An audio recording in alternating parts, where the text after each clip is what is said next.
அறம் செய்வானின் திறம் என்ற தலைப்புல அவர் தரக்கூடிய விளக்கமே சற்று வினோதமானது. என்ன காரணம்னாக்க, யாருக்கும் அறம் செய்ய வேண்டும் என்ற எண்ணம் இருக்கலாம். ஆனால் அந்த எண்ணத்தினை கொண்டு செய்யப்படுவதற்கு உண்டான அறம் அறமாய் இருத்தல். மாறாக அறத்தினுக்கு உட்படாது அது தவறுதலான செயலாக மாற்றம் பெற்றுவிடக்கூடாது. அதாவது அறம் செய்ய வேண்டும்ன்ற ஆர்வம் எல்லோருக்கும் இருக்கும். அந்த ஆர்வத்தின் துணை கொண்டு நம்மால் மேற்கொள்ளப்படக்கூடிய செயல் யாவும் அறத்தின் வழிபட்டதுதானான்னு யோசிக்கின்ற பொழுது சில நேரங்களில் நாம் நம்மை அறியாமல் அறம் செய்வது போல அறம் அல்லாததையும் செய்து கொடுக்கும். அதனாலதான் பழைய காலத்துல ஒரு பழமொழியை சொல்லும் மரபு வைத்திருக்கிறோம். பாத்திரம் அறிந்து பிச்சை இடு. அதன் பல நேரங்கள்ல பழமொழியை நாம தவறாக கையாளுவதில் இதுவும் ஒரு பழமொழி. பாத்திரம் அறிந்து பிச்சை இடு. நம்மிடம் யாரேனும் யாசகம் கேட்க வருகிறார்கள் என்றால் அவர்களினுடைய தன்மை உன்னால் தெரிந்த வரைக்கும் தெரிந்து கொண்டு அவருக்கு உதவ வேண்டும். ஏன் என்றால் வள்ளுவர் ஒரு இடத்துல பேசுறார், நன்று ஆற்றல் உள்ளும் தவறுண்டாம் அவரவர் பண்பு அறிந்து ஆற்றாக்கடை. சங்க இலக்கியமான கலித்தொகை ஒன்று பேசுகிறது. கலித்தொகையில ஒரு பாட்டு, பண்பு எனப்படுவது பாடறிந்து ஒழுகல். பாடுனா உங்களினுடைய உதவியை பெறுவதற்கு உள்ளவனினது தகுதி, தன்மை, இயல்பு இவைகளை அறிந்து அதற்கு ஏற்றாற்போல் நீங்கள் செயல்படுதல். வள்ளுவர் வேற ஒரு பொருள்ல சொல்லுகிறார், உதவி உதவி வரைத்தன்று செய்யப்பட்டார் சால்பின் வரைத்து. கவனிக்கணும், யாருக்கு நீங்கள் உதவியை செய்கிறீர்களோ, செய்யப்பட்டார்னு எழுதினார், செய்தவர்னு சொல்லல வள்ளுவர். யார் மாட்டு நீங்கள் உதவியை செய்கிறீர்களோ அவர்கள் கொண்டுள்ள சால்பினது தகுதிக்கு உரியது உங்களால் செய்யப்பட்ட உதவியின் மதிப்பு. நம்ம என்னமோ எளிதா நினைக்கிறோம், பிறருக்கு உதவுவது ரொம்ப எளிதான ஒரு செயல்பாடு இல்லை. அறத்தின் அடிப்படையில பிறருக்கு செய்தற்கு உண்டான உதவியை நீங்கள் ஆய்வு செய்தீர்கள் என்றால் இதனது உள்ளீடான பொருள் மிக பெரியதாகிய விளைவை நமக்கு ஏற்படும். அதனாலதான் திருமந்திரம் ரொம்ப தெளிவா பேசியது, அறம் செய்ய வேண்டும், திறத்தோடு செய்யணும். அதனால்தான் அறம் செய்வான் திறம். திறம் இன்றி நீங்கள் அறத்தினை செய்வதாக இருந்தால் அது அறச்செயல் ஆகாது. உதாரணம், ஒரு வேடிக்கையான மேற்கோள் இளம் பிராயத்தில் நீங்களும் கதையாக கேட்டிருக்கலாம். ஒரு சில சிறார்கள் என்ன செய்தார்கள், வயல்ல ஒரு ஆமை கிடைத்தது. அந்த ஆமை ஓட்டின் மீது அடித்து கொண்டிருந்தார்கள், அந்த ஆமை இறக்கும் என்று. அவர்கள் பலவாறு முயன்று அடித்து கொண்டிருக்கிறார்கள். ஆமை ஓடு உறுதியானது, இவர்களால் ஒன்றும் பண்ண முடியவில்லை. அதன் செயல் அவர்கள் ஈடுபட்டு கொண்டிருக்கின்ற பொழுது அந்த வழியே ஒரு வழிப்போக்கன் போகிறான். இந்த சிறார்கள் முயன்று கொண்டிருக்கக்கூடிய செயலை பார்த்த உடனே அந்த சிறார்கள் மீது இரக்கம் கொண்டு என்ன சொல்லிவிட்டு செல்லுகிறான், ஆமையை முதுகின் மீது அடித்தால் எப்படி இறக்கும், அதை திருப்பி போட்டு அடியுங்கள் அப்படின்னு சொல்லிட்டு அவன் என்ன நினைக்கிறான், இந்த சிறார்களின் அது துன்பத்தை போக்க வேண்டும், அவர்கள் மேற்கொண்ட முயற்சியில வெற்றி பெறுவதற்கு வழியை சொல்லுகிறான். உண்மைதான், அவ்வாறு அவன் சொன்ன வழியினால இறந்தது ஆமை. நீ செய்வது அறம்தான், அந்த சிறார்களுக்கு உதவ வேண்டும் என்கின்ற எண்ணம் சரிதான், ஆனால் இதற்கு உதவக்கூடாது. அதனாலதான் திருமந்திரம் போன்று இருக்கக்கூடிய தத்துவங்களை விளக்க வந்த நூல் அறம் செய்தல் வேண்டும், திறமறிந்து செய்யும். திறமறியாது செய்யக்கூடிய அறம் என்பது மிக கடுமையான விளைவை தரும். அதுக்கு எழுதுறார் முதல் பாட்டு, தாம் அறிவார் அண்ணல் தாழ் பணிவார். அவர் தாம் அறிவார் அறம் தாங்கி நின்றார். அவர் தாம் அறிவார் சிலர் தத்துவர் ஆவார்கள். தாம் அறிவார்க்கு தமர் அன்பர் ஆனானே. ரொம்ப அழகான விளக்கம். இந்த தத்துவமாக எடுத்துக்கொண்டாலும் அழகான பொருள். நம்மை போன்ற நடைமுறையில தத்துவங்களை உணராது உலகியல் வாழ்வினை நோக்கி மேற்கொள்ளக்கூடிய வாழ்க்கை முறைக்கு வழிகாட்டியாக எடுத்துக்கொண்டோம் என்றால் இது வாழ்க்கை விளக்கம். தாம் அறிவார். இந்த தாம் அறிதல்னு சொன்னா ரொம்ப பெரிய விளக்கத்தினது ஒற்றை சொல்லு. நீங்கள் உங்களை உணர வேண்டும். தாம் அறிதல், அவரவர் தங்களை உணர வேண்டும். தாம் அறிதல் என்பது எளிதான செயல் அன்று. நீங்கள் உங்களினது அறிவினை ஆற்றலினை அறிந்து கொள்ளுதல் என்பது அவ்வளவு எளிதான செயல். அதை எவன் ஒருவன் தன்னுடைய பலம் எது, தன்னுடைய பலவீனம் எது என்று தெரிந்திருக்கிறானோ அவனுக்கு பேர் தான் ஞானி. ஒரு படி மேலாக சென்று சொல்ல வேண்டும் என்றால், உங்களால் முடிவது எது என்பதை காட்டிலும் உங்களால் முடியாதது என்பது எது என்பதில் தெளிவு இருக்கிறது. என்னால் இதை செய்ய முடியாது என்பதுல தெளிவு இருக்கு. ஏனென்றால் உங்களால் இயலாதது எது என்பதை தெரிந்து கொள்ளுதலே மிகப்பெரிய பலம். பல பேருக்கு அது தெரியாமல் தான் வாழ்க்கையில பலவாறாகிய துன்பத்தை வருவித்துக் கொள்ளுகிறது. அது தவிர்க்க முடியாது. அதனால தாம் அறிவார். உங்களை நீங்கள் அறிந்தவர்கள் ஆனீர்கள் என்றால், அந்த அறிதல் வந்து விட்டது என்றால், உங்களை அறியாமல் அண்ணல் தாழ் பணிவார். அண்ணலாகிய இறைவனது திருவடிகளை நீங்களாகவே சென்று பணிவீர்கள். ஆகவே அண்ணல் தாழ் பணிவார். அண்ணல்னா தலைவன், இங்க சிவபெருமான். திருமந்திரத்தை பொறுத்த மட்டும் அவர் சிவபெருமான். அந்த இறைவன் என்கின்ற பொது சொல்ல எடுத்துக்கொண்டன, இறைவனது தாளை பணிதற்கு நீங்கள் முதலில் உங்களை அறிய வேண்டும். உங்களை நீங்கள் அறிகின்ற பொழுதுதான் உங்கள் பலம் எது, பலவீனம் எதுன்னு தெரியும். அப்ப பலவீனமே இல்லாதவனாக உள்ளவன் இறைவன்னு புரியும். உங்களை அறியாமல் அவனது திருவடிகளை சென்று பணிதல் உங்களுடைய அன்றாட பணிகளில் ஒன்று என்ற உண்மை புரியும்.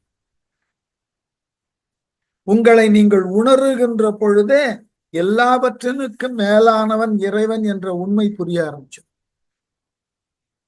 அப்படி யார் அவ்வாறு உணர்ந்து இறைவனது திருவடியிலே சென்று பணிகிறார்களோ அவர் தாம் அறிவார் அறம் தாங்கி நின்று. அப்படி இறைவனை உணர்ந்து அவன் திருவடிகளை வணங்குவதற்கு உண்டான வழிமுறைகளை தெரிந்தவர்கள்தான் எதை செய்வதற்கு உரியவர்களாகிறார்களா? அறம் தாங்கி நின்ற. அவர்களால் தான் அறம் எது என்பதை இயல்பாக தெரிந்து கொண்டு அதை செய்தாக வேண்டும் என்ற நெறிமுறைக்கு உட்படுவார்கள். எது அறம் என்பது நமக்கு தெரியும். யார் இறைவனது திருவடியை வணங்குகிறார்களோ, யார் தங்களை உணர்ந்தவர்களாக இருக்கிறார்களோ அவர்களுக்கு தெரியும் எது அறம் என்பதை. ஆகவே அதனை செய்வதற்கு இடைவிடாது செய்வதற்கு முன் வருவார். அப்படி முன்வரக்கூடிய அவர் இருக்கிறார்களே, அவர் தாம் அறிவார் சிலர் தத்துவர் ஆவார்கள். அப்படி அறத்தை உணர்ந்தவர்கள், அறத்தை செய்தற்கு முன் வருபவர்கள் தத்துவங்களை உணர்ந்தவர்கள் ஆவார்கள். அவர் தாம் அறிவார், அவர்களுக்கு அவர்களாகவே அறிந்து கொள்ளக்கூடிய சூழல் ஏற்படும். எது? சில தத்துவங்கள், உலகியலிலே வாழுதற்கு உரியதாகிய தத்துவங்களை அறிந்தவர்கள் ஆவார்கள். இந்த மூன்றுல ஏதாயிலும் ஒன்று உங்களிடம் இருந்தால் போதும். ஒன்று உங்களை அறிந்த நிலை, உங்களுக்கு மேலானவனாகிய இறைவன் என்கின்ற ஒருவன் இருக்கின்றான் என்ற நிலை, எது அறம் என்று அறிந்து கொண்டு அதை செயல்படுத்தும் நிலை, எல்லாவற்றினுக்கும் மேலாக உலகிலே சில தத்துவங்கள் இருக்கின்றன, அதன்படிதான் எல்லாம் இயங்குகின்றன என்பதனை அறிந்திருக்கக்கூடிய நிலை. இதுல ஏதேனும் ஒன்றை நீங்கள் தெரிந்திருந்தால் போதுமான. எல்லாம் தெரிந்திருக்க வேண்டும் என்ற நியதி இல்லை. ஏனென்றால் ஏதாயிலும் ஒன்றை தெரிந்து கொண்டீர்கள் என்றால் ஏனைன எல்லாம் தானாக உங்களிடம் வந்து சேரும். எது எல்லாவற்றினுக்கும் மேலாக வந்து சேருமா? தாம் அறிவார்க்கு தமது அன்பர் ஆனாவே. இவ்வாறு மேலே சொல்லப்பட்டவைகளுள் ஏதாகிலும் ஒன்றை உணர்ந்தவர்களுக்கு இறைவன் தானாக முன்வந்து தனது அன்பர்களுள் ஒருவனாக உங்களை ஏற்றுக்கொள்வான். தாம் அறிவார்க்கு தமர் அன்பராமே. அவனினுடைய அன்பினுக்கு பாத்திரமாக நாம் விளங்க தலைப்படுவோம். அப்போ நீங்கள் உரிய அறத்தை, உரிய தத்துவத்தை உங்களை உணர்ந்த நிலையில் செயல்படுவதாக இருந்தால் நீங்கள் இறைவனை தேட வேண்டாம், உங்களை தேடிக்கொண்டு இறைவன் தாமாக முன் வருவான். எது பெரிய விஷயம்? நாம் இறைவனை தேடுதலை காட்டிலும் இறைவன் தாமாக முன் வந்து தனக்கு உரிய அன்பர்களுள், அணுக்க தொண்டர்களுள் ஒருவனாக அவன் நம்மை ஏற்றுக்கொள்ளுகிறான் என்றால் அதுதான் உயர்ந்தது. நாம போய் அரசனை பார்க்கறதுல பெருமை இல்லை. நம்முடைய செயல்களினாலே ஈர்க்கப்பட்ட அரசன், பிறர் சொல்ல கேட்ட அரசன், அவன் நம்மை பார்க்க நாடி வரும். அதுதான் நீங்கள் வாழ்க்கையில் உயர்ந்திருக்கிறீர்கள்னு பொருள். அதே போல அறத்தினால் நீங்கள் உயர்வு உடையவர்களாக மாறினீர்கள் என்றால் உங்களை காணுதற்கு இறைவன் தானாக முன் வருவான். அவன் தானாக முன் வந்ததோடு நில்லாமல் அவனுக்கு உரிய அன்பர்கள் குழாத்தினுள் உங்களையும் ஒருவனாக அவன் ஏற்றுக்கொள்வான். நாவுக்கரசர் ஒரு இடத்துல எழுதினார், நாடிற்று என்னை நமச்சிவாயமே.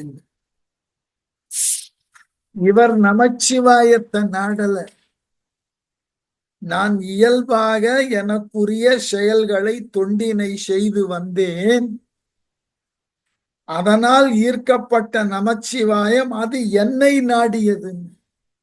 நாடிற்று நமச்சிவாயம் என்னையே. இது ரொம்ப பெரியதாகிய நிலை.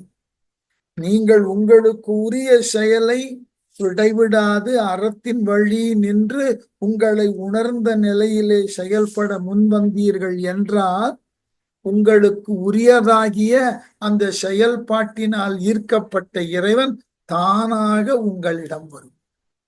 அதனாலதான் தாம் அறிவார்க்கு தமர் அன்பர் ஆனாமே.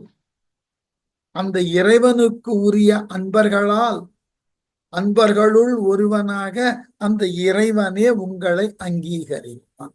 சரி, அப்ப அறம்னா இப்படி செய்வதினால் இன்னென்ன நன்மை கிடைக்கும்னா எதுக்கெல்லாம் பேரு? நமக்கு ஒன்றும் தெரியாது, அறியாமையிலேயே உழன்று கொண்டிருக்கிறோம்.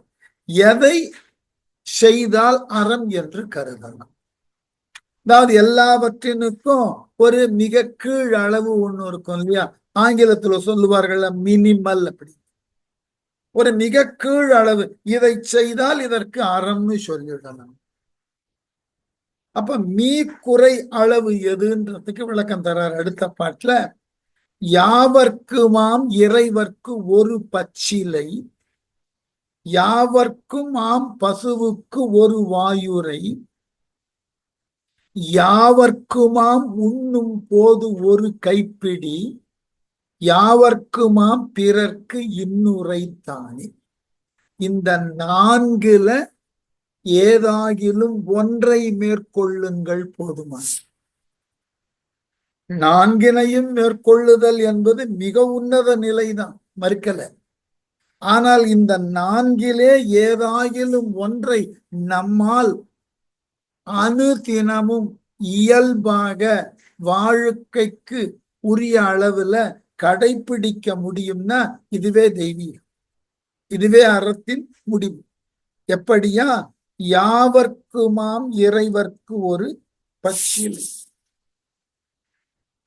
நீங்கள் உணவினை உண்ணுதற்கு உண்டான நேரம் வருகின்ற பொழுது, நீங்கள் உணவினை உண்ணத் தொடங்குவதற்கு முன்பாக உங்களுக்கு உரியதாகிய வழிபடு தெய்வம் என்று ஏதேனும் ஒன்று இருந்தால் அந்த இறைவனுக்கு ஒரு பச்சிலையை இட்டுவிட்டு, ஒரு பச்சிலையை சூட்டி வணங்கிவிட்டு அதன் பின் உண்ணுங்கள். இந்த இடத்துல ஒரு விளக்கம் சொல்லணும்னு ஆசைப்படுறது உண்டு.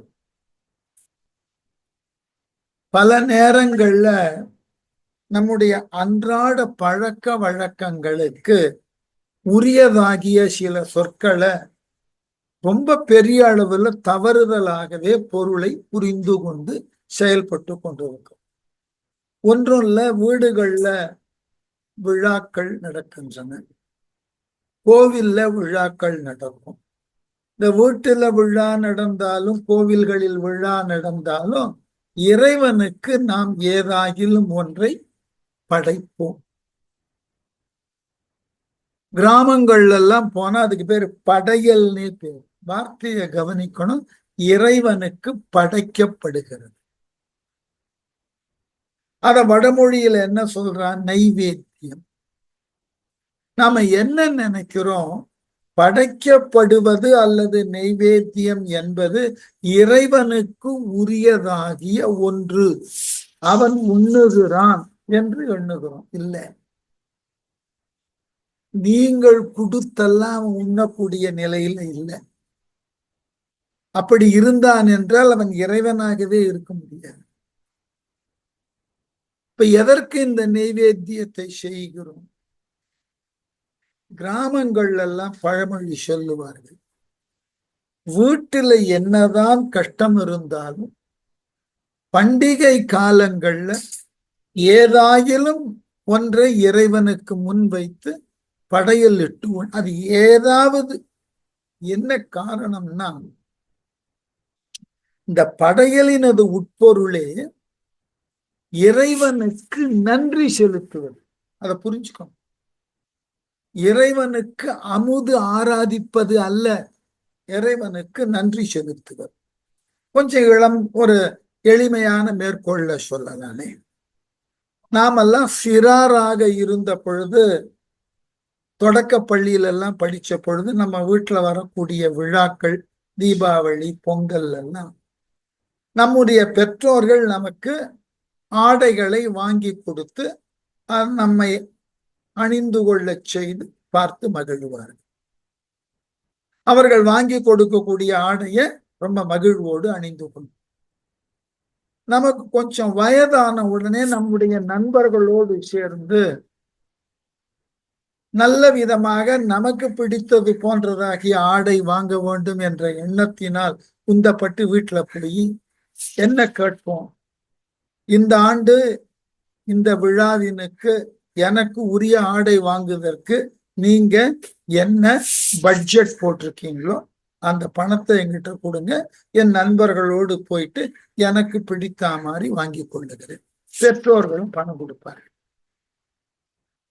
அதை கொண்டு நமக்கு பிடித்தது போன்ற ஆடையை வாங்கி கொண்டு வந்து மாலையில அதை பெற்றோர்களுக்கு காமிக்கிறோம். என்ன காரணம்?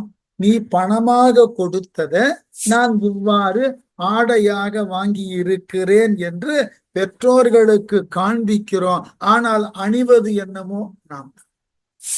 அதுபோல இறைவன் இயற்கையாக பல்வேறு விதமான வளங்களை நமக்கு தந்திருக்கிறான்.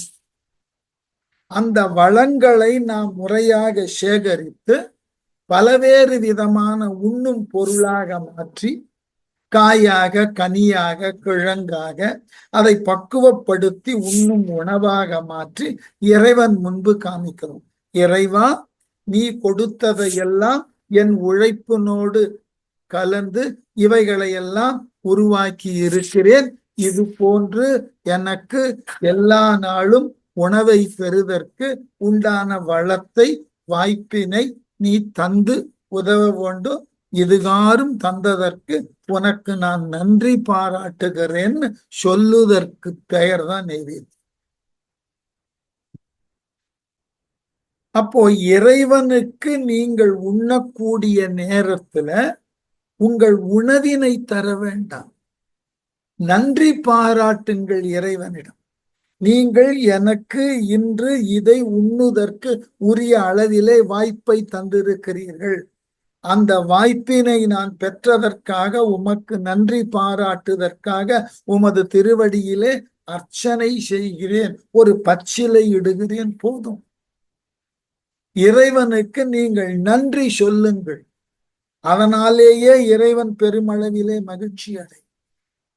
நீங்கள் கொடுத்துதான், நீங்கள் படைத்துதான் இறைவன் முழுமை பெற வேண்டும்ன்ற வாழ்க்கை முறை இறைவனுக்கு கிடையாது.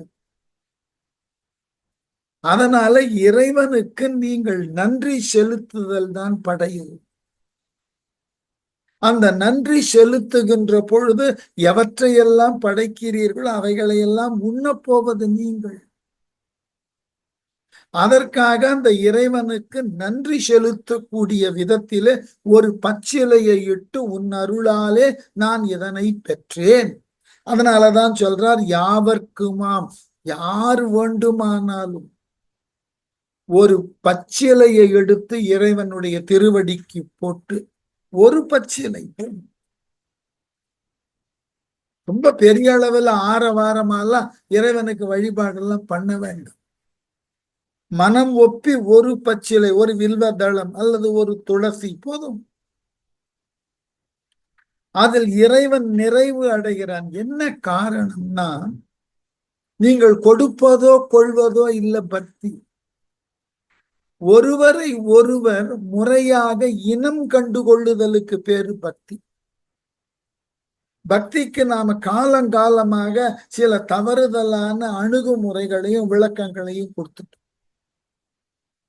கடவுளுக்கும் உங்களுக்கும் இடைப்பட்டதாகிய உறவு முறைகள்ல ஏற்படக்கூடிய ஒரு புரிதலுக்கு பேரு பக்தி. ஆங்கிலத்துல சொல்லணும்னா ஒரு மியூச்சுவல் அண்டர்ஸ்டாண்டிங். உங்கள் நண்பனை நீங்கள் புரிந்து கொண்டு விட்டீர்கள் என்றால் அந்த நண்பனை அனுதினமும் பார்க்கணும்ன்ற எண்ணம் கூட வேண்டாம். அவனை புரிந்து கொண்டு விட்டோம்னா அந்த நட்பு பலகாலம் தொடரும். நம்ம உறவு முறைகள்ல சிக்கல் எங்கு தோன்றுகிறது? அந்த உறவு முறைகளை நாம் சரிவர புரிந்து கொள்ளுவதிலிருந்து தவறுகிறோம். அந்த புரிதல் என்ற ஒன்று நடந்து விட்டது என்றால் அந்த இருவரிடையே எந்த வேறுபாடும் இருப்பதில்லை.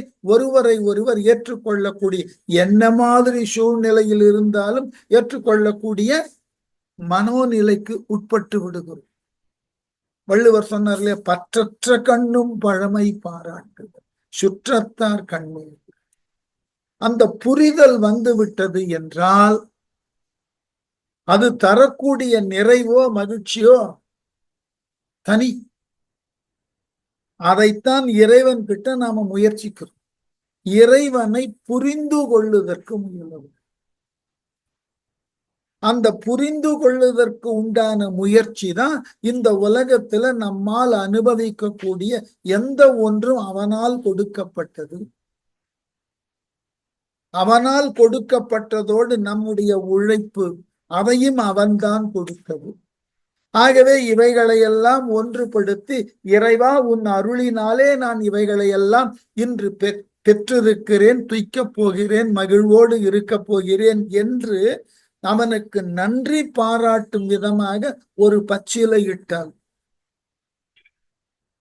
சொல்லுவார்கள் அல்லவா, எத்தனை பேர் ஆதி காலத்துல இந்த விளம்பரங்களை எல்லாம் பார்த்திருப்பீர்கள் என்று எனக்கு தெரியாது. இந்த சாக்லேட் கம்பெனியினுடைய ஒரு விளம்பரம் வரும், என்னை பெருமளவிலே பாதித்த விளம்பரம். என்னன்னாக்க இந்த சாக்லேட் கொடுக்கறதுக்கு அவன் கீழே ஒரு விளம்பர வாசகம் எழுதியிருப்பார்கள். A gift someone you love. A gift someone you love. உங்களால் விரும்பப்பட்டவருக்கு கொடுக்கப்படக்கூடிய ஒரு சிறு பரிசு போதும். பெரிய அளவில் எல்லாம் கொடுக்கணும்னு அவசியமே இல்லை. உங்களால் விரும்பப்பட்ட ஒருவர், அவரை நீங்கள் முறையாக இனம் கண்டு கொண்டிருக்கிறீர்கள் என்றால் சிறிய அளவில் பரிசு போதும். எங்க சங்க இலக்கியங்கள் எல்லாம் தலைவன் தலைவிக்கு கொடுக்கிறதுக்கு பேரு கையுறைன்னு பேர், பரிசு பொருள். பெருமளவில் எல்லாம் கொடுக்க மாட்டான். அவன் நிலத்துல விளைந்த மலர கொடுப்பான். ஒரு தோழி பேசுற தலைவன் கிட்ட போயிட்டு, மிக அதிகமான மாடுகளை வைத்துக் கொண்டு உழக்கூடிய உழவர் கூட்டத்து தலைவனே, உன்னுடைய நிலத்துல நீ களை எடுக்கின்ற பொழுது களைகளாக விளைந்திருக்கக்கூடிய சாயலும் நெய்தலும் ஓம்புமதி. சாயல்னா கோரை, நெய்தல்னா அது ஒரு விதமான பூ. அது களைகளாக விளைந்திருக்கும், அவைகளை பறித்து எரியாது.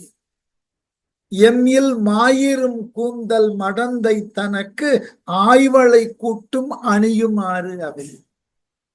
உன்னையே நினைத்து என் வீட்டில் இருக்கிறாளே உன்னுடைய காதலி, அவள் அந்த கோரைகளை கொண்டுதான் வளையல்களாக அணிந்து கொள்வாள். அந்த களையாக பறித்து எறிந்த நெய்தல் பூவை தான் தன் தலையிலே சூடிக்கொண்டு மகிழ்வாள். உன் நிலத்தில் அது களை, அவளை பொறுத்த மட்டில் அது பெரியது ஒரு பரிசு. அதே போல உங்கள் அளவினால் இயன்ற ஒரு பச்சிலை இறைவனுக்கு மிகப்பெரிய மகிழ்ச்சி. மானுட உறவுகளிலேயே விரும்பி அவர்கள் கொடுக்கக்கூடிய சிறியதோர் பரிசு மிக பெரியதாக எண்ணக்கூடிய மனோநிலை மனிதனுக்கே இருக்கிறது என்றால், இந்த உலகை படைத்து காத்து அருளக்கூடிய இறைவன், அவனுக்கு நாம நன்றியை செலுத்துகின்ற பொழுது சிறிய பச்சிலை இட்டாலேயே அதை பெரியதாக ஏற்றுக்கொண்டு விடுவார். அதனால் அவனை இனம் கண்டு கொள்ளுங்கள், அவ்வளவுதான் திருமந்திரத்தினுடைய அடிப்படை. படைத்தவன் என்கின்ற ஒருவன் இருக்கிறான், அவனை முறையாக தெரிந்து கொள். தெரிந்து கொண்டாய் என்றால் அன்றாடம் நீ உண்ணக்கூடிய உணவினுக்கு எல்லாம் அவனே காரணன். அவனை நன்றியோடு எண்ணி அவனுக்கு ஒரு பச்சிலையை இட்டு வணங்கு, போதும். சரி, அடுத்து என்ன செய்யலாம்? அடுத்து ஒரு படி, இன்னும் கொஞ்சம் அறம் நன்றாக செய்யணுமா?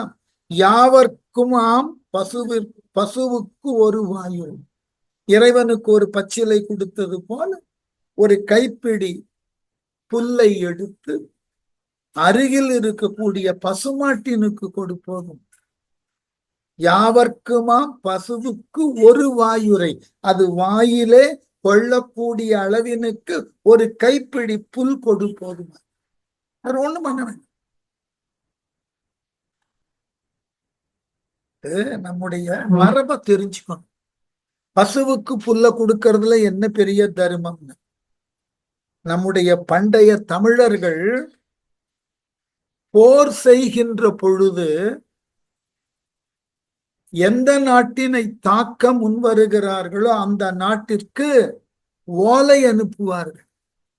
உங்கள் நாட்டை நான் தாக்கப் போகிறேன். உங்கள் நாட்டில் இருக்கக்கூடிய பெண்கள், குழந்தைகள், பிணி உடையவர்கள், வயோதிகர்கள், புதியதாக திருமணம் செய்து கொண்டு பிள்ளை இல்லாதவர்கள், இவர்கள் எல்லாம் பாதுகாப்பான இடத்திற்கு சென்று விடுங்கள். அதே போல பாதுகாப்பான இடத்திற்கு இட்டு செல்லப்பட வேண்டியவை பசு கூட்டங்கள். அவைகளை நீங்கள் இட்டு செல்லவில்லை என்றால் நான் அவைகளை முறையாக கவர்ந்து வந்து ஊறு இல்லாமல் அவைகளை எங்கள் நாட்டிலே கொண்டு சேர்த்து அதன் பின் போரை தொடங்குவேன் அறிவிப்பு. ஆவும் ஆணியர் பார்ப்பன மக்களும் பெண்டீரும் பிணியுடையீரும் தென்புலம் பிள்ளை பெறாதீரும் நும்மரன் சேருமின் எம் அம்பு கடிவிடும். நான் விரைவாக உங்கள் நாட்டின் மீது படையெடுக்கப் போகிறேன். நீங்கள் இவ்வாறு பாதுகாப்பான இடத்திற்கு போய்விடுங்கள். அப்போ மேய்ச்சல் வெளியில இருக்கக்கூடிய பசுமாடுகளை தாக்கக்கூடாது என்பதற்குத்தான் வெட்சி திணைன்னு ஒரு திணையில ஆனிரை கவருதல்னு போட்டு, ஆனிரை கொல்லுதல்னு போட மாட்டான். அந்த பசு கூட்டங்களை முறையாக கவர்ந்து வந்து தந்து நிறைன்னு சொல்லுவாங்க. பாதுகாப்பாக அந்த பசு கூட்டங்களை தனது நாட்டினுக்கு கொண்டு வந்து சேர்த்து அதை பாதியீடு, அதனை பங்கு போட்டுக் கொள்வார்கள், கொல்ல மாட்டான். ஏனென்றால் பசு தெய்வம் எல்லாம் அவன் பார்க்கல. அவனுடைய அன்றாட வாழ்க்கைக்கு பசு ஒரு அடிப்படை ஆதாரம், ஒரு அடிப்படையான ஆதாரம். விவசாயத்தையே நம்பி வாழ்ந்த இந்த சமூகத்துல பசுவும் காளையும் அவனுடைய அன்றாட வாழ்வின் ஆதாரங்கள். ஆனால் ஆதாரத்தினுக்கு உரியதாகிய ஒன்று அழிக்கக்கூடாது. அதனாலதான் முகலாயர்கள் நம்ம நாட்டின் மீது படையெடுத்த பொழுது மிக பெரிய அளவுல மாடுகளை கொல்லுதன் காரணமே அதுதான். இவனுக்கு முழுமையுமான விவசாயத்திற்கு உரிய துணையாக இருப்பது பசுவும் காளையும். அவைகளை கொன்றுவிட்டால் இவனால் அடிப்படையான உழவு தொழிலை செய்ய முடியும். இந்த அடிப்படை தத்துவத்தை முதல்ல நாம புரிஞ்சுக்கணும். அதனாலதான் திருமந்திரம் சொல்லுகிறது, யாவர்க்குமாம் பசுவுக்கு ஒரு வாயுரை, அதன் வாய் கொள்ளும் அளவினுக்கு ஒரு கைப்பிடி புல்லை எடுத்து கொடுப்போது. அது நல்ல அறம். சரி, இதை விட இன்னும் கொஞ்சம் மேலானதா செய்யணும்னு ஆசைப்படுறேன். இறைவனுக்கு ஒரு பச்சிலை, பசுவினுக்கு ஒரு கைப்பிடி புல், இல்ல இதுக்கும் மேல கொஞ்சம் என்னால் செய்ய இயலும்னு நினைக்கிறேன். அதுக்கு அடுத்த அறம் என்னன்னா, யாவர்க்குமாம் உண்ணும் போது ஒரு கைப்பிடி. நீங்கள் உணவினை உண்ணுதற்கு தயாராகின்ற பொழுது உண்ணுதற்கு முன்பாக வீட்டில் சமைக்கப்பட்ட உணவுல ஒரு கைப்பிடியை எடுத்து யாரேனும் ஒரு அதிதிக்கு அழித்து விடுங்கள். சோறு இடுங்கள் யாருக்கா, யாரேனும் ஒருவருக்கு. வள்ளுவர் சொல்லுவார் அல்லவா, செல்விருந்து ஓம்பி வருவிருந்து பார்த்திருக்கும் நல்விருந்து வானத்தவர்க்கு. உங்களால் அனுதினமும் சமைக்கக்கூடிய சமையல்ல ஒரு கைப்பிடி உணவை எடுத்து முன்பின் தெரியாத ஒரு பராரிக்கு, ஒரு பிச்சைக்காரனுக்கு உணவு அளித்து அதன் பிறகு நீங்கள் உண்ண வேண்டும். நீங்கள் உண்டதன் பிறகு எஞ்சியது அவனுக்கு போடக்கூடாது. பழைய காலங்கள்ல உணவு எஞ்சியது என்றால் அது வீட்டுல இருக்கக்கூடிய பசுமாட்டுக்கு போடுவார். எத்தனை பேர் இல்லங்கள் எல்லாம் பசுமாடு வைத்து வளர்த்த அனுபவம் உண்டுன்னு எனக்கு தெரியாது, ஆனால் எனக்கு உண்டு. நாங்கள் சென்னை என்ற நகரத்திற்கு வருகின்ற வரைக்கும் நாங்கள் வீடுகள்ல பசுமாட்டை வைத்து பராமரித்து வந்தவர்கள் தான். அதாவது எவ்வளவு பெரிய ஒரு இயற்கை சுழற்சியை நீங்க பார்க்கலாம். வீடுகள்ல சமைக்க பயன்படுத்தக்கூடிய அத்தனை காய்கறிகளினுடைய எச்சங்கள், தோல், காம்பு இவைகளை எல்லாம் பசுமாட்டினுக்கு இட்டால் மிக நல்லது. அது போல வீட்டுல அரிசியை களையக்கூடிய நீரை பசுவினுக்கு ஊற்றுவார்கள். பழைய காலங்கள்ல வீடுகள்ல சோறு வடிக்கப்படும். இன்றைக்கெல்லாம் குக்கர் கலாச்சாரம் வந்து ஆரோக்கியத்தை இழந்து அவஸ்தைப்பட்டு கொண்டிருக்கிறோம். பழைய காலத்துல சோறு வடிக்கப்படும். இன்னைக்கு நவீன உலகத்துல இருக்கக்கூடிய பல குடும்பங்களுக்கு இந்த முறை தெரியாது. இந்த சோறினை வடிப்பதற்குன்னு எங்கள் வீடுகள்லாம் தனித்த தட்டு ஒண்ணு உண்டு. அந்த தட்டுக்கு பேரே ஒரு தனித்தன்மையோட இருக்கக்கூடிய பேரு சிப்பத்தட்டுன்னு பேரு. இன்றைக்கு நடைமுறையில இருக்கக்கூடிய இளைஞர்களிடம் போய் சொல்லி பாருங்கள், அப்படின்னா என்னன்னு கேட்பாரு.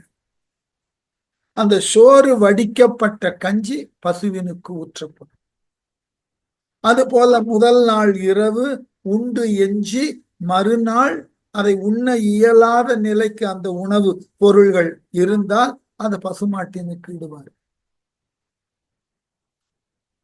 உண்டு எஞ்சினத பிச்சைக்காரர்களுக்கு இடக்கூடாது. உணவானது சமைக்கப்பட்ட உடனேயே நாம் கொடுக்க வேண்டும் என்ற மனோநிலைக்கு உட்பட்டோம்னா அந்த புதிய சமைத்த உணவை ஒரு குறிப்பிட்ட அளவு, ஒரு கைப்பிடி அறுக்கணும். ஆகவேதான் வரியார்க்கு சிறிது சோறு. வள்ளுவர் சொல்றார் இல்லையா, வரியார்க்கு ஒன்று ஈவதே ஈகை, மற்றது எல்லாம் புரியதோர் எதிர்ப்பை உடையது. வேறு ஏதோ பிரதிபலனுக்காக செய்வது போல அமையும், செய்யாதீர்கள். ஆகவேதான் யாவர்க்குமாம் உண்ணும் போது ஒரு கைப்பிடி. நீங்கள் உணவினை உண்ண அமருகின்ற பொழுது ஒரு கைப்பிடி உணவை, இதெல்லாம் ஒரு பெரிய இயக்கமாக உருவாக்கினார்கள். நான் இளம் பிராயத்துல இருந்த பொழுது இந்த சர்வோதய இயக்கம்னு ஒரு இயக்கம், பல பேருக்கு அந்த வரலாறு தெரிந்திருக்கக்கூடிய நியாயம் இல்லை. இந்திய போராட்டத்துல, சுதந்திர போராட்டத்துல நாம வெறும் அரசியல் போராட்டத்தை மட்டும்தான் பார்த்தோம். அதுதான் மிகப்பெரிய தவறு. அதை மட்டுமே பாடமா படிக்க ஆரம்பிச்சோம். இந்தியாவினுடைய சுதந்திரத்தினுக்கு 4 விதங்கள்ல போராட்டங்கள் நடந்தன. நாம் அரசியல் போராட்டத்தை மட்டுமே முன்னெடுத்து அதை மட்டுமே படித்து அதை மட்டுமே தெரிந்து கொள்ளக்கூடிய நிலைமைக்கு தள்ளப்பட்டோம். இந்த அரசியல் போராட்டத்திற்கு முன்பே இந்த மண்ணில ஆன்மீகத்தினுக்கு போராட வேண்டும் என்று தொடங்கியவர் ராமகிருஷ்ண பரமஹம்சரும் அவரது தலைமை சீடராகிய சுவாமி விவேகானந்தர். அதை ஒதுக்கிட்டோம்.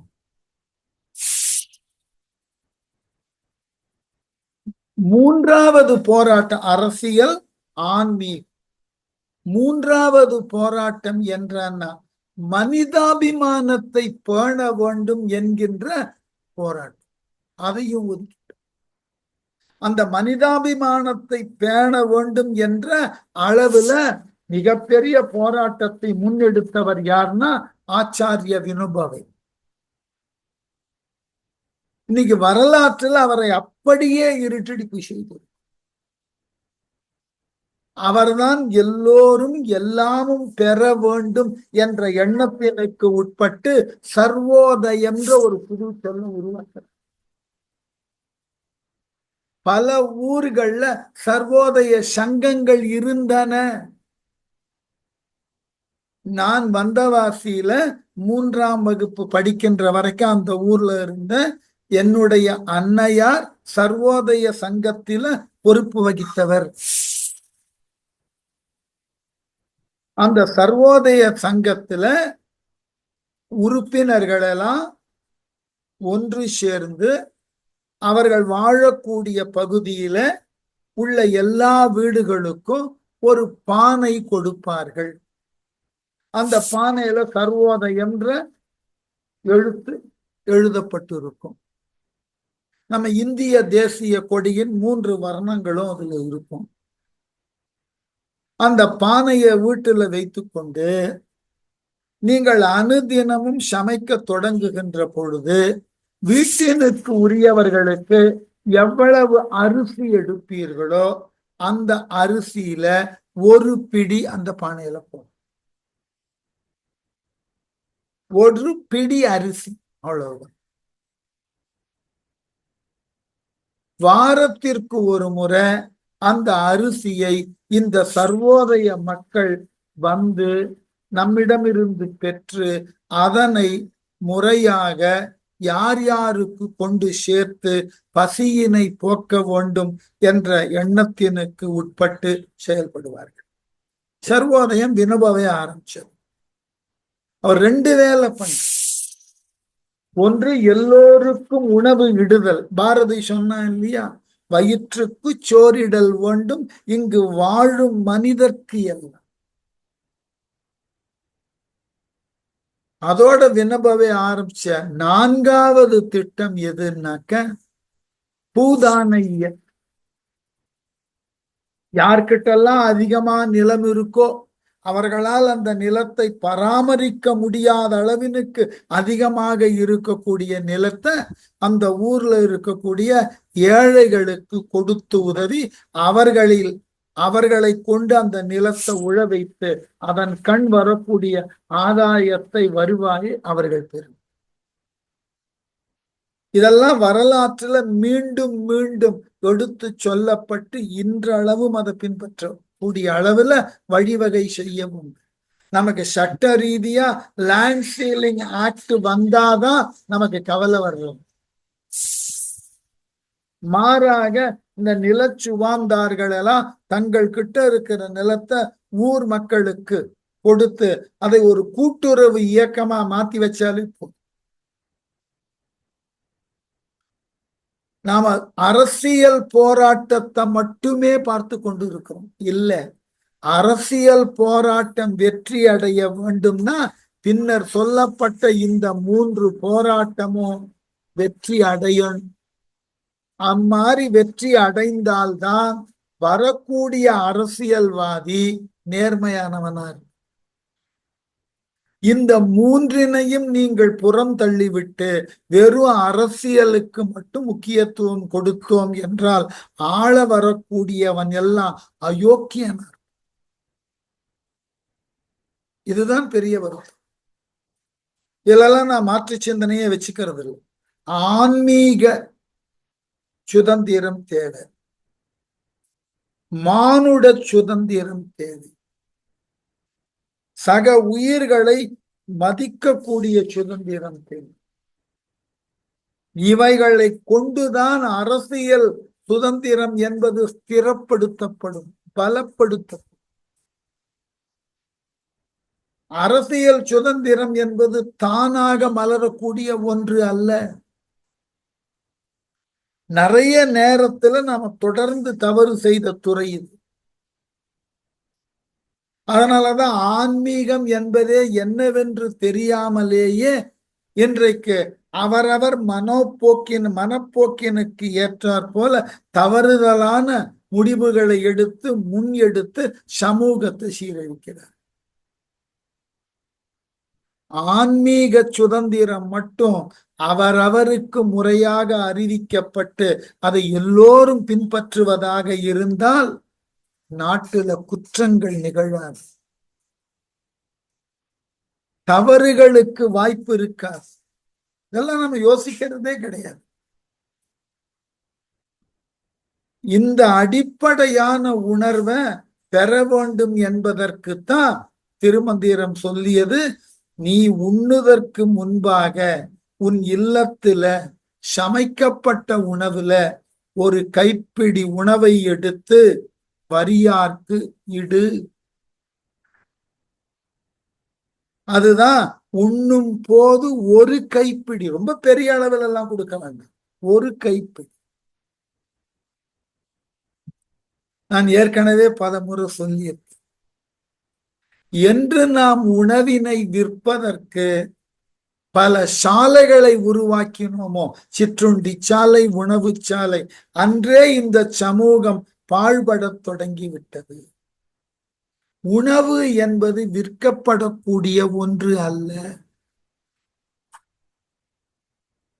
அதுதான் ஆச்சரியம். மேலை நாடுகளை பார்த்து நாம மிக பெரிய அளவுல அழிந்து போன இடம் இது. அதற்கு நான் பல மேற்கோள் சொல்லியிருக்கேன். சங்க காலத்திலிருந்து பிற்கால சோழர்கள் காலம் வரைக்கும் பயணப்படுவோர்களுக்கு ஒவ்வொரு ஊரினது நுழைவாயில்ல சத்திரங்கள் கட்டப்பட்டிருந்தது. அங்க நீங்கள் தங்கி ஓய்வெடுக்கலாம், உங்களுக்கு உணவு கொடுக்கப்படும். இது ஒரு நல்ல முறை. அது நாம் அதற்கு மாறாக என்ன பண்ணோம், மேலை நாட்டாரை பார்த்து பல இடங்கள்ல உணவு விடுதிகளை கட்டி, போர்டிங் அண்ட் லாட்ஜிங். இதனால ஏற்பட்ட சிக்கல், நீங்கள் உங்கள் இல்லத்துல இருக்கக்கூடிய உணவை அனுதினமும் யாரேனும் ஒருவருக்கு கொடுத்து உண்ணுவதாக இருந்தால் நாட்டுல பிச்சைக்காரர்களினுடைய இடர்பாடுகள் இருக்கு. சரி, இந்த நிலைக்கும் தாண்டி நான் என்ன செய்ய? இது மூன்றும் உனக்கு உரிய அறம்தான். இறைவருக்கு ஒரு பச்சிலையோ, பசுவினுக்கு ஒரு வாயுரையோ, அல்லது ஒரு கைப்பிடி சோறு வறியவருக்கு கொடுத்தலோ, இதுக்கு எல்லாம் பொருள் தேவை.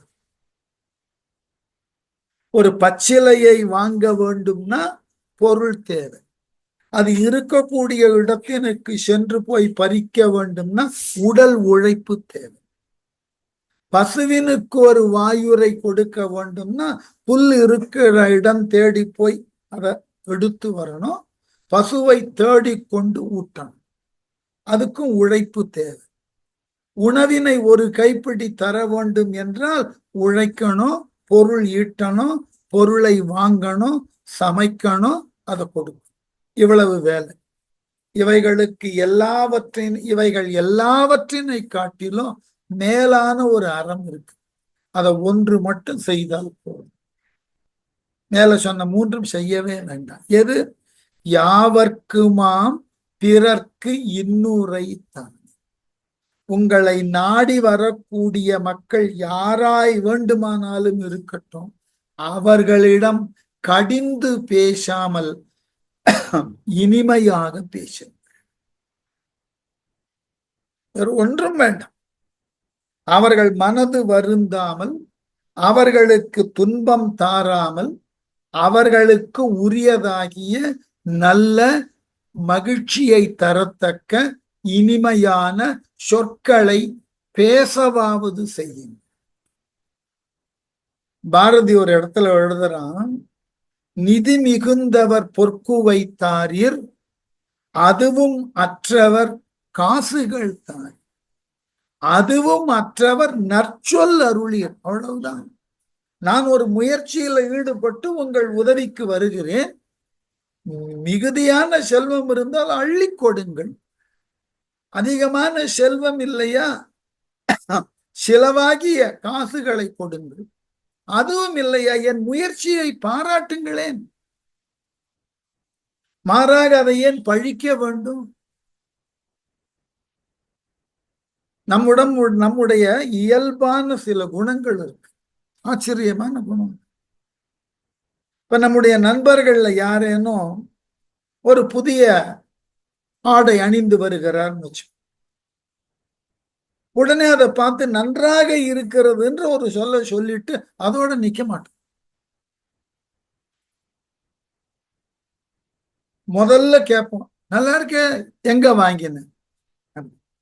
அவர் ஏதாகிலும் ஒரு கடை பேரை சொல்லுவார். ஐயோ அந்த கடைக்கு போனியா, அவன் ஓல்டு ஸ்டாக் எல்லாம் அப்படி தலையில கட்டிடுவானு பாத்துக்க.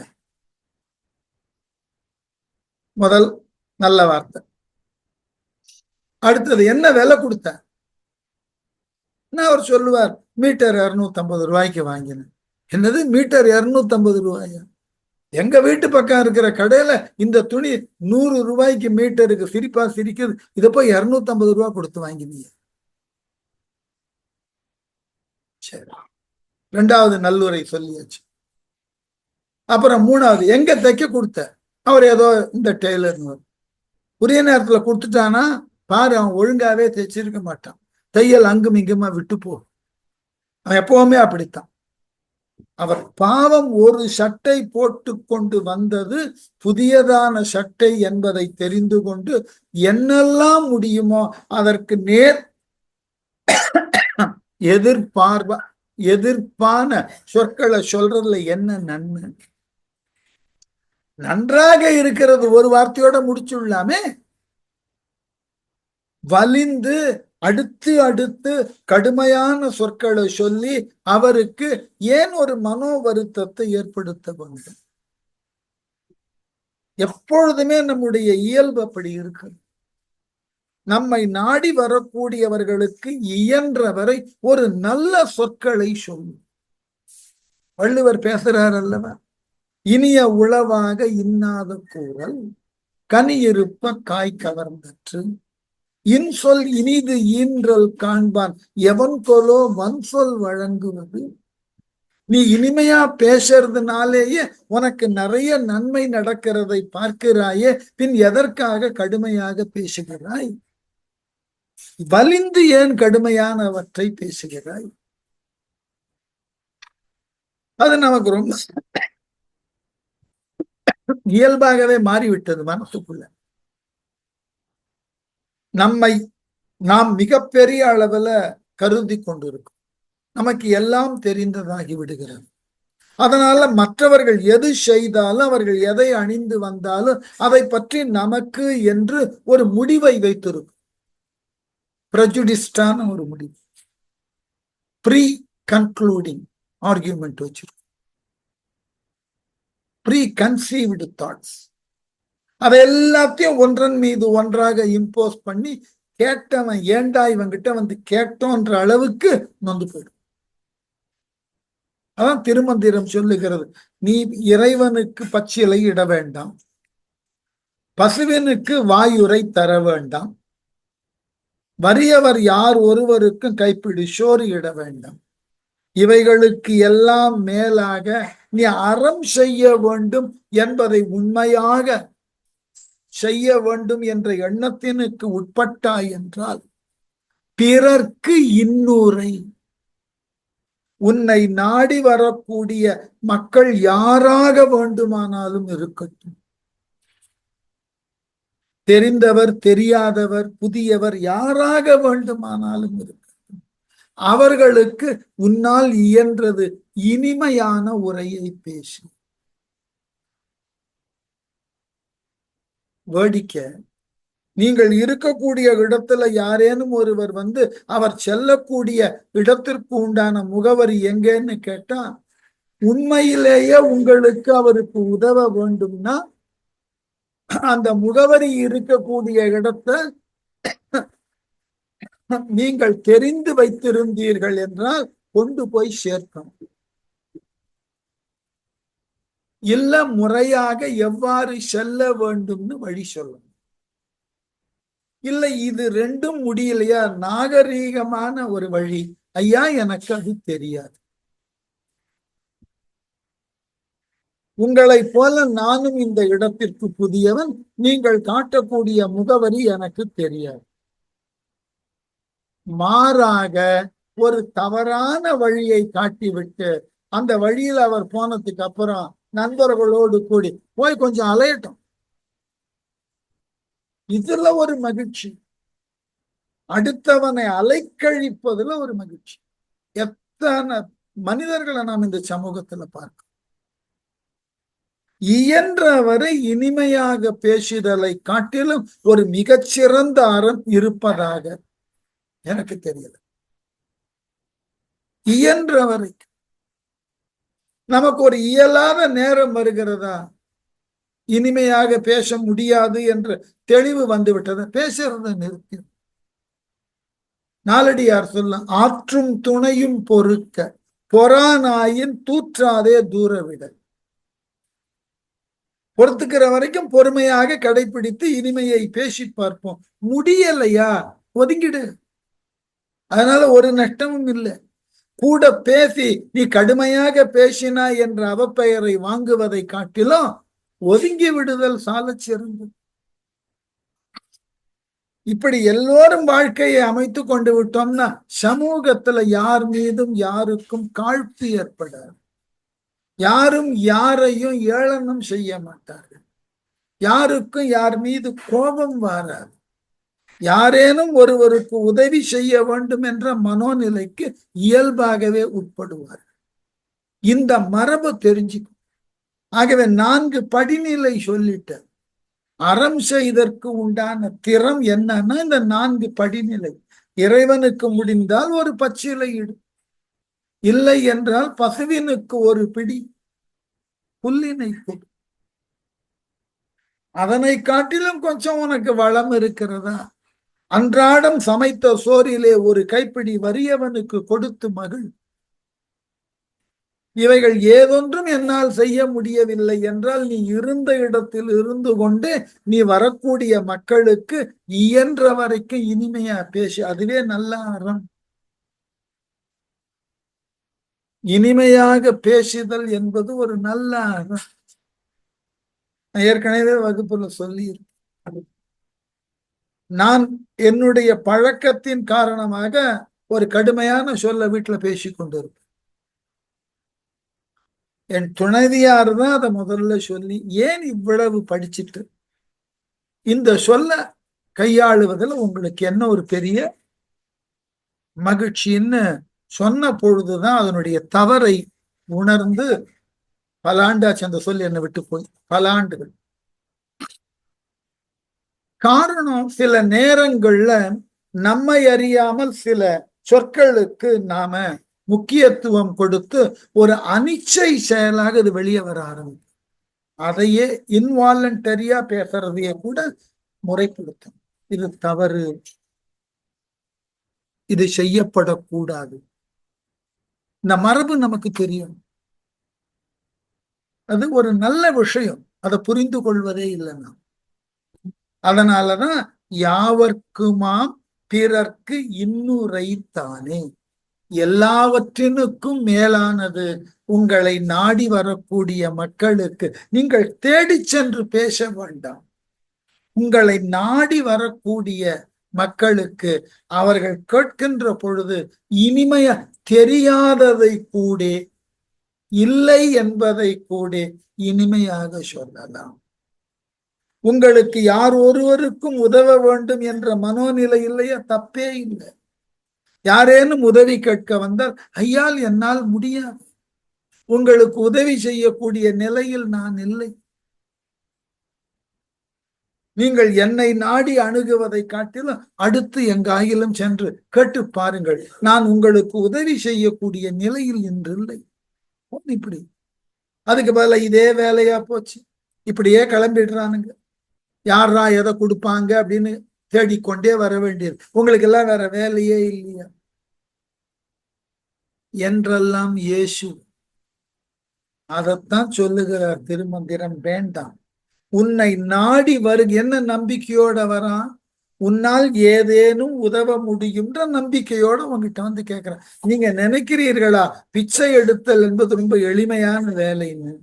அதை காட்டிலும் கடுமையான ஒரு வேலை உலகத்துல எதுவுமே கிடையாது.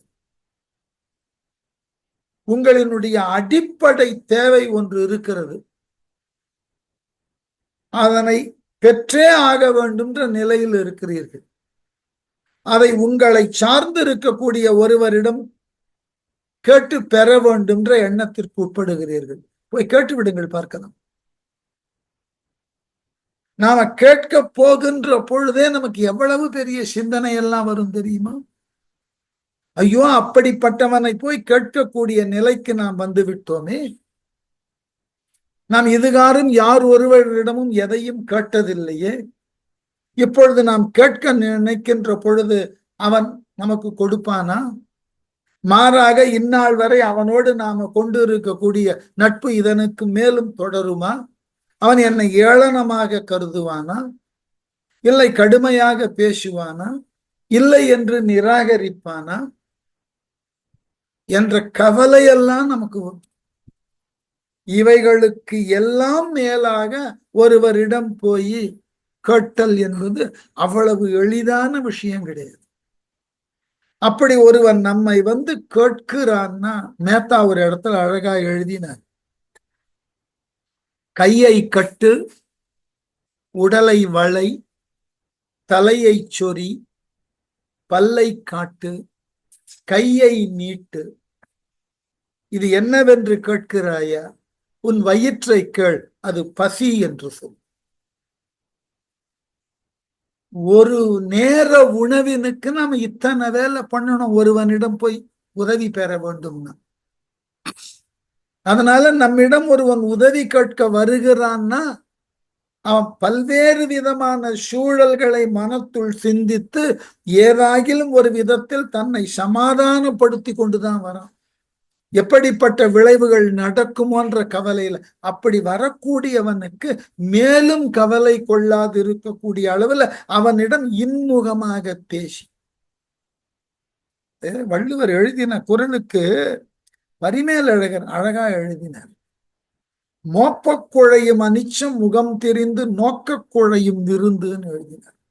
அனிச்ச மலர முகர்ந்தாலே வாடுமாம், அது போல உங்களை நாடி வரக்கூடிய விருந்தினன் உங்கள் முக குறிப்பை பார்த்தே வாடிடுவான் அப்படின்னு. அதுக்கு பரிமேலழகர் எழுதுற, நம்ம வீட்டுக்கு விருந்தினர் வரான்னா அவன் எப்படி உபசரிக்கணுமா?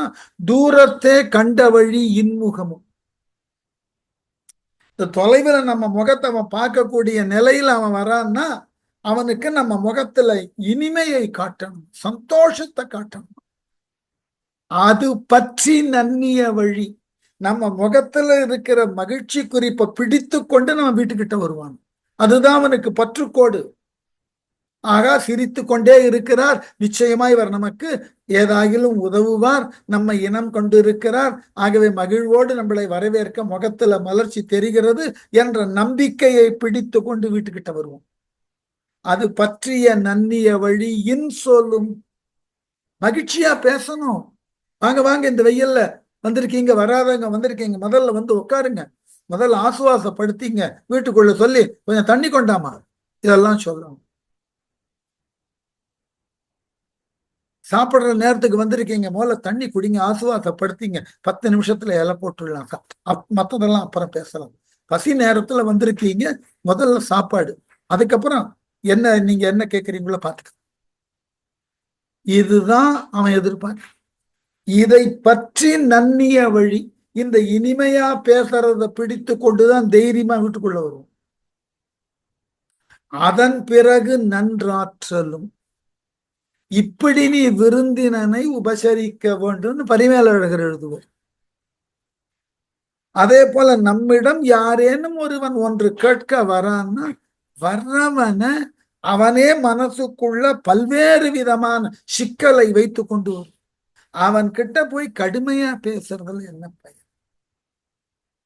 ஆகவே யாவர்க்குமா பிறர்க்கு இன்னுரைத்தானே, இயன்ற வரைக்கும் பிறருக்கு இனிமையான வார்த்தையை பேசுதல் என்பதுதான் நீங்கள் திறமான முறையிலே அறத்தினை செய்கிறீர்கள் என்பதான பொருள்.